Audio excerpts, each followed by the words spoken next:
강태호입니다. 네. 제가 이야기하는 게 지금 우리 이용선 선생은 지난 20년 이상 참 제일 친하게 아끼면서 지냈는데 이따 강연하거나 하고 굉장히 틀리는 강연을 하면 어떻게 나중에 걱정을 하면서 제 말씀대로 하겠습니다. 우리 틀려지 좀 합시다. 제일 제가 아끼는 제가 충청도 당진에서 올라왔기 때문에 조금 그 충청도 말이 나오더라도 양해해 주세요. 아주 아끼고 친했던 그런 훌륭한 아주 훌륭한 분입니다.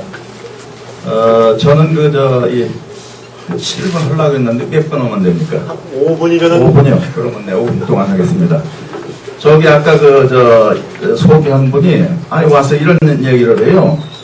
저 사람은 내 흥사단이 아주 까만 후배입니다. 내한테 와서 얼굴도 못 드는 친구인데 그런 소리가 와서 우리 선배님이 나이가 제일 많아서 제일 먼저 소개했습니다. 그래서 기분이 되게 나빠요. 나는 그 성이 강가에서 가나다 순으로 그렇게 소개해서 그런 줄 알았더니 저 친구가 그런 얘기를 해요. 사실 제가 나이가 많습니다. 그리고 저는 흥사단에서 지금 55년 동안 활동을 하고 있고 흥사단 민족통일운동본부를 거의 제가 창립을 했습니다. 지금부터 15년 됐죠? 15년 됐어요. 그 다음에 제가 황정엽 선생을 모시고 이제 만 7년, 지금부터 이제 한 8년, 9년 되죠. 그 다음부터는 흥사단에 거의 나가지 못했습니다. 황정엽 선생한테 많은 걸 배웠습니다. 그 중에서 여러분들한테 꼭 제가 소개해 드릴 것이 하나 있습니다. 이 양반이 북한의 통일 전선 전략을 만들 적에 같이 참여했던 분입니다.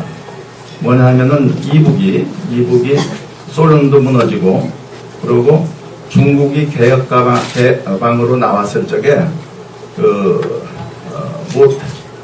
모태똥이 아니고 등소평이가 동북지방에 와서 김일성이 좀 만나자 해서 황 선생하고 같이 갔어요. 갔을 때 회담에서 첫 번째 말이 뭐냐면 이념 사상으로 동맹 관계는 너희들하고 이제 아니다. 둘째는 이북에서 절대로 전쟁을 해도 우리가 가만히 안 있겠다. 이남에서 미국에서 전쟁을 해도 우리는 가만히 안 있겠다. 분명히 이 얘기를 했어요. 2번, 3번. 그래갖고 그걸 협약을 했습니다. 그래서 와가지고 김일성, 김정일이 또 황 선생 등이 모여서 통일 전선 전략을 만들었습니다. 지금 이제 김정일이가 죽었기 때문에 아마 이게 어느 정도 약효가 있을지는 모르지만 그러나 지금도 아직 군부 세력이라든지 당권을 가지고 있는 사람들이 거기 현존해 있기 때문에 이북의 통일전선 전략은 아직도 유효하다고 생각을 합니다.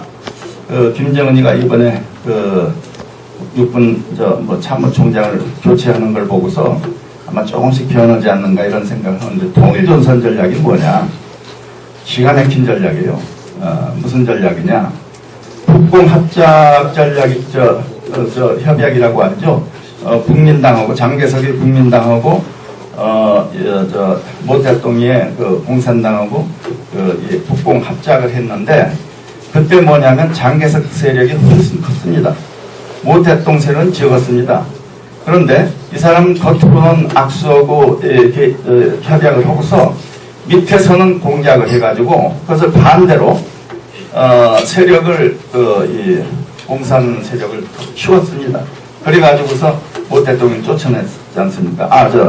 장개석이 이번에 국공합작 전략을 우리도 그걸 쓰자. 그렇게 합의를 그걸 했어요. 뭐냐? 이남하고 이북의 인구는 2대1인데 겉으로는 우리 전쟁 안 난다. 우리 같은 민족끼리니까 우리 같이 살자 이렇게 해놓고서는 속으로는 엄청난 여기서는 간첩이라고 하는데 굉장히 훈련된 사람들을 보내고 그래가지고서 2대1의 비율을 반대로 1대1로 바꿔가지고 이 전략을 하는 것을 다시 말해서 남한의 종북 좌파 정권을 세워가지고 어느 시기에 가서는 이 총선거를 해가지고서 이북에서 이기도록 한다. 이 전략에서 그러면 이 핵무기를 만들고 무기를 만든 건 뭐냐? 협박하는 겁니다. 협박. 너 이렇게 안 해? 그러면 협박을 하는 거예요. 그래가지고서 말을 듣게 하는 그런 전략으로 지금까지 쭉 해왔는데 지금 이제 여러분도 아시다시피 작년에 김정일이가 죽었지 않습니까? 그러니까는 아마 선군 정치에서 이번에 보다시피 아마 이쪽 당 쪽으로 다시 오지 않을까 이런 생각을 하는데 여기서 저는 굉장한 이북의 혼란이 올 수도 있겠다. 그래서 지난번에 김정일이가 죽었을 때 저는 우리 회의를 할 적에 우리 빨리 김정일이 같은 죄를 짓기 전에 우리가 개를 좀 구하자. 김정일을 구하자.